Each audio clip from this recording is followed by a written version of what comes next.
প্রসূতির মৃত্যুকে ঘিরে উত্তেজনা বেসরকারি নার্সিংহোমের সামনে। প্রসূতির মৃতদেহ রেখে বিক্ষোভ মৃতার পরিবারে ও প্রতিবেশীদের।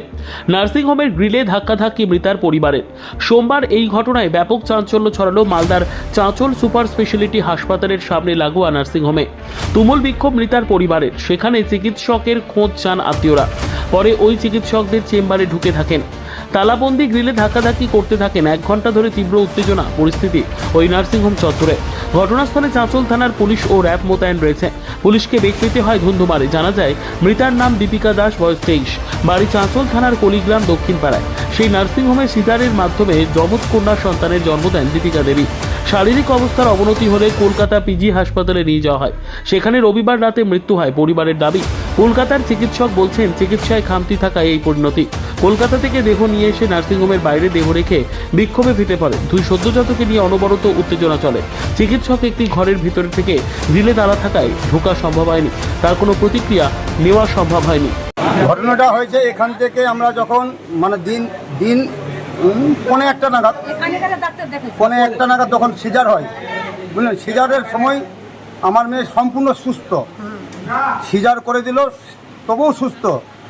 যখন রাত্রি 11টা বাজে, যখন আমাকে 11টা বাজে, তখন আমার জামাই আমাকে ফোন করে যে তুমি তো এখানে নাই, তোমার মেয়েকে এখনই বর্তমানে এখন মালদা নিয়ে যেতে হবে। মালদা নিয়ে গিয়ে মানে ওর হার্টের প্রবলেম না মাথার প্রবলেম বলছে ডাক্তার। প্রথমে কোথায় ভর্তি করেছিলেন? এইখানে। এটা কোথায়? এটার নাম এমএমসি। আচ্ছা, কবে ভর্তি করেন? ভর্তি হলাম শনিবার। আচ্ছা, তারপর শনিবার হলো, ভর্তি করার পর সিজার হলো। আচ্ছা, সিজার করার পর মানে পৌনে একটা নাগাদ বেলা, তখন পৌনে একটা নাগাদ সিজার হলো। সিজার করার পর আমি আসলাম, এসে দেখি আমার মেয়ে সম্পূর্ণ সুস্থ দেখে আমি কিছুক্ষণ থাকার পরে এখানে চলে গেলাম বাড়ি যাওয়ার পরে জামাইও চলে গেল বাড়ি, চান করে আসলো। এবার তখন যখন 12:30 পৌনে একটা যখন বাজে রাত্রি, তখন আমার জামাই ফোন করছে যে এই মালদা যেতে হবে। তো মালদা যেতে হবে, কে যাবো মালদা?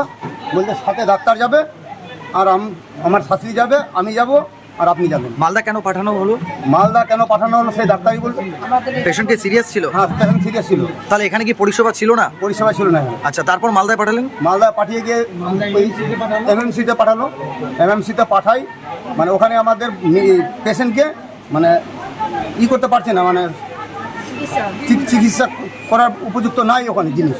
আচ্ছা, তারপরে চলে গেলাম ওই সদর মেডিকেলে, মালদা সদর ওখানে।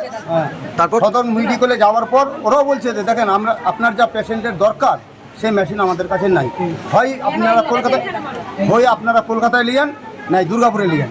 আচ্ছা, তারপর আমি নিজের চিন্তা ভাবনা করলাম যে দুর্গাপুরটা আমাদের ভালো, মানে শুনছি। এবার দুর্গাপুরে গিয়ে দেখছি যে মানে বিকল্প ব্যবস্থা, মানে আমার যত অর্থ শর্ত নাই তার থেকে বেশি কিছু। আচ্ছা, তারপর কোথায় নিয়ে গেলেন? তারপর নিয়ে চলে গেলাম একবার কলকাতায় গিয়ে কি বললো? আরজি করে কি বললো? আরজি করে গিয়ে বললো যে যেখানে তোমরা সিজার করেছো সেইখানে তোমাদের ভুল সিজার করেছে। ভুল ট্রিটমেন্টের কারণেই কি মৃত্যু? হ্যাঁ। আচ্ছা, কি চাইছেন এই মুহূর্তে আপনারা? কি চাইছেন এই মুহূর্তে? বলছি যে চিকিৎসকের গাফিলতিতে কি মৃত্যু? হ্যাঁ, চিকিৎসার গাফিলতি থেকে মৃত্যু। আচ্ছা, এখানে বিক্ষোভ দেখাচ্ছেন কারণ কি চাইছেন? এখন আপনাদের